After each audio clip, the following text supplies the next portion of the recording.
Avant de commencer, lançons-nous d'abord sur une rétrospective du droit fiscal en France et notamment l'histoire qu'a la France avec la fiscalité. L'impôt en France est intimement lié à l'évolution de l'État et de la société notamment. Eh bien, depuis l'Ancien Régime, l'impôt a joué un rôle qui est central, notamment pour les projets d'envergure de l'autorité publique. Et comprendre cette évolution est essentiel pour comprendre en fait le système fiscal français. Commençons par l'impôt sous l'Ancien Régime, où on distinguait justement deux types d'impôts, de l'impôt direct et l'impôt indirect. La taille imposée sur les roturiers était l'un des principaux impôts directs. Il était calculé en fonction des revenus et pesait lourdement sur les paysans. On avait d'autres impôts directs qui incluaient la capitation et le 20e, qui sont d'autres impositions qui frappaient les roturiers. Pour les impôts indirects, on retrouve la gabelle, qui est une taxe sur le sel, les aides, taxes sur les boissons, ou les traites, qui sont des droits de douane internes. Ils étaient souvent perçus par les fermiers généraux, ce qui engendrait souvent des abus et des tensions sociales. Ces impôts, qui étaient très impopulaires, indirects, frappaient exclusivement le tiers-État, laissant la charge fiscale finalement qu'au tiers-État. Arrive la Révolution française, qui est un tournant fiscal, fixe un premier principe qui est révolutionnaire à l'époque, mais qui est très important puisqu'on le vit aujourd'hui totalement, c'est l'égalité devant l'impôt.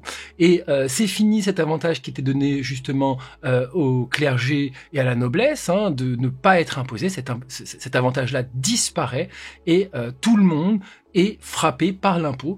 Une simplification aussi du système avec des contributions qui sont créées, des contributions foncières, mobilières, mais une forme de simplification générale pour permettre justement à l'autorité, à l'État de récupérer le maximum de revenus et pour financer bien entendu tous les projets d'envergure à cette époque-là.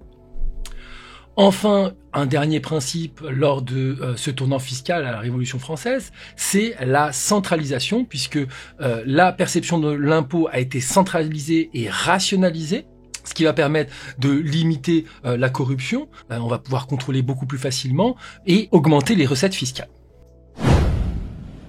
Le 19e siècle est un tournant au niveau de la fiscalité moderne, marqué par une stabilité politique sous l'Empire et la Restauration, ce qui va permettre l'émergence d'un système fiscal beaucoup plus structuré. On retrouve notamment la naissance de l'impôt sur le revenu, puisque ici l'IR, qu'on va étudier aussi, va être instauré en France à partir de 1914, qui va introduire cet impôt global qui va frapper les ménages et donc qui va permettre aussi de financer l'effort de guerre notamment.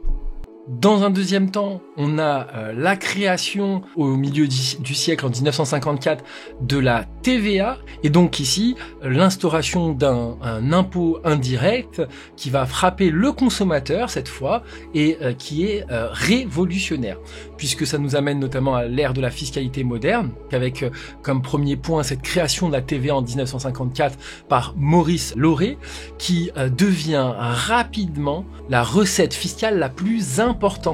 En quelques années, après 1954, de nombreux autres États ont vu cette aubaine et ont instauré le même impôt. On n'est pas loin de 50% de recettes fiscales issues de la taxe sur la valeur ajoutée. C'est une révolution, cette création de la TVA, dans le monde de la fiscalité générale pour toute la planète, puisque ici, ça permet vraiment une aubaine pour les États pour se financer très fortement, sans forcément être perçu par les contribuables comme étant vraiment un impôt, puisqu'on le paye juste lors de la consommation. Lorsque vous achetez un téléphone, lorsque vous achetez quoi que ce soit, vous posez pas trop la question, le consommateur se pose pas trop la question de la TVA, de cette histoire de TVA. Pour lui, ça fait partie intégrante du prix, mais en réalité, le vendeur, lui, sait que en fait, cet argent ne lui appartient pas, il appartient à l'État, et donc cet impôt, finalement, frappe tous les biens de consommation. Il y a quelques exclusions qu'on étudiera, mais il frappe quasiment tous les biens de consommation, que ce soit lorsque vous achetez des patates ou lorsque vous achetez un ordinateur.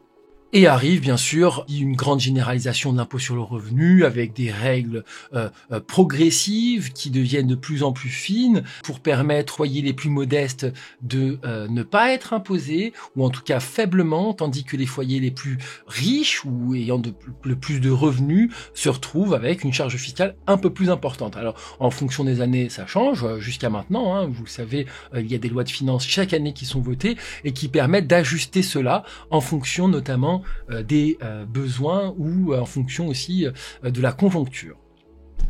On peut conclure cette petite introduction. L'impôt en France reflète l'évolution, qu'elle soit politique, sociale et économique du pays, c'est-à-dire que à chaque fois qu'on va avoir des changements importants dans la société, eh bien l'impôt s'adapte, hein, et on le voit chaque année, on va avoir justement des nouveautés. Nous parlons déjà par exemple d'une imposition du carbone, hein, puisque les sociétés modernes cherchent à décarboner leur économie. Eh bien cette volonté va se suivre sûrement, et ça va arriver de plus en plus, par justement une imposition, une fiscalité plus lourde pour les économies carbonées. On le voit déjà, vous l'étudierez cette année, mais on le voit déjà, vous avez déjà des plafonds qui sont fixés pour les véhicules qui émettent de la pollution, hein.